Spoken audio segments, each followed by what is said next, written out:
What's going on, everybody? Welcome back to WTFW Commentaries. This is my second episode, and tonight I will be reviewing the April 20th episode of NXT.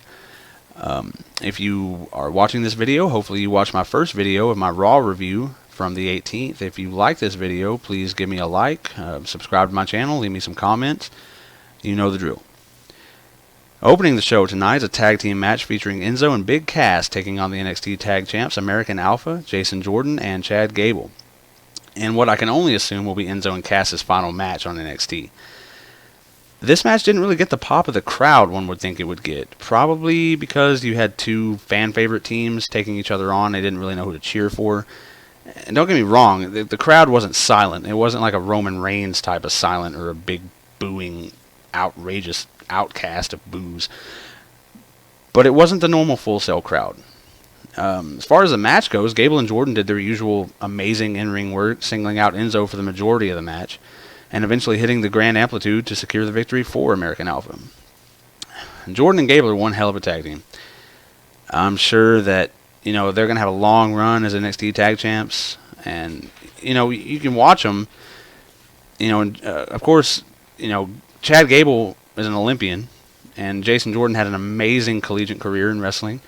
You see a lot of Kurt Angle in him, maybe not to the extreme that Kurt Angle was, and they're not. Well, I don't know. They probably just are as technical as Angle was. Anyway, I just hope that if and when they get called up to the main roster, that they don't get fucked over, and that they get to continue their in-ring work and continue to be a solid tag team. Well, next up, No Way Jose finally made his NXT debut, and honestly, I'm not really sure what to say about this guy. I wasn't really hyped up for him at all, based on his, video packages and everything else, and I wasn't really impressed with his debut. His in-ring work wasn't that great. His gimmick, to me, is kind of dumb. I'm not sure if it's even going to last long. The theme song's pretty catchy. If nothing else, his entrance isn't bad. I think Corey Graves said it best. He said he reminds me of one of those shady guys who hangs outside the resorts, and one of those guys who says, "Come with me and I'll show you where the real party is." He said, "I don't trust No Way Jose." Corey Graves, man, he's one hell of a commentator. He could honestly sit by himself at ringside on Monday Night Raw, and it would be more entertaining than the Raw commentary team. They're that bad. Next, we have Nia Jax taking on Deonna Purrazzo. Jax handled her pretty quick. Obviously, I think Jax is going to be eventually the one facing Asuka for the Women's Championship somewhere down the road, unless Bayley, gets a rematch, which she probably needs a rematch before she gets called up to the main roster, just to keep her down a little bit longer. I think, we got enough good, solid women workers on the main roster that, Bayley's not really needed yet. I know the fans want her. The fans want Bayley on Raw, but let's leave her on NXT. If you're keeping Finn Balor down there, keep Bayley.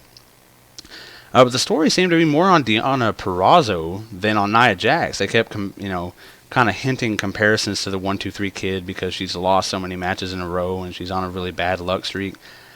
I don't really think she's that interesting, honestly. You can't compare her to Bayley or Sasha or, even Carmella, I think, is a better worker. Emma, to me, is one of the most talented workers on NXT. Or, I guess she kind of goes both ways now. She's been on the main roster a couple times. But, if they want to push Purrazzo, they can make it work. I think, she's got the talent. Maybe she just doesn't have the push behind her. And finally, we move on to the main event. We saw Samoa Joe taking on the recently called up Apollo Crews. Joe continued his impressive streak of dominance as he handled Crews rather easily. Apollo did get a couple good moves in. He had a big stinger splash type of move in the corner. But it wasn't enough to topple the Samoan submission machine. Joe just continues to look unstoppable. Just truly on a warpath. Of course, the only person that he cannot take down is NXT champion Finn Balor. And maybe you give Joe another shot. You want to give him 3 straight title matches against Balor? Yeah, I don't know. You got Shinsuke now, and well, really, I guess that's the only other person. And, unless I don't know what the whole deal with Bobby Roode is. I'm hearing now that he just made that appearance on the NXT Takeover just so TNA would pay him more money. I don't know. I hope not. You got to have somebody else, because I'm not, with Apollo Crews gone and, Baron Corbin getting called up, no more Sami Zayn on NXT. Samoa Joe's really the only one believable that could take down Finn Balor, and people would be okay with it. And, maybe that's the way to have Balor finally drop the title. And so he can move on to the main roster, which a lot of people are speculating that he'll have something to do with the Bullet Club angle with AJ Styles and Doc Gallows and Carl Anderson. We can hope. Because, that's the big story on Raw. I'm not going to get into Raw right now because that's a different video, but, that's Finn Balor, who is the face of NXT, is going to have a lot of say, I think, in what happens on Raw in the next few months. Overall, I give the show a solid B. It was good. It wasn't great. The crowd didn't seem as into it as they normally are, but, again, it was a solid show, filled with good wrestling. Solid wrestling matches, which is what NXT is all about. They're not going to go out there and cut a 30-minute promo and give us a bunch of bullshit. They're going to showcase the wrestlers and what they can do in the ring, which is what makes NXT enjoyable to watch. Anyway, I'm going to go ahead and wrap this up, keep it short. Thanks everybody for watching. I'll be back next Monday with a Raw review. If you like this video, please like the video and subscribe to my channel. Leave me a comment. Tell me what you thought of this episode of NXT, or what you thought about my video, or anything I missed, or anything I should have said or shouldn't have said, or whatever you want to say that I said or didn't say. Say that 5 times. I appreciate everybody listening, and I will catch you next time.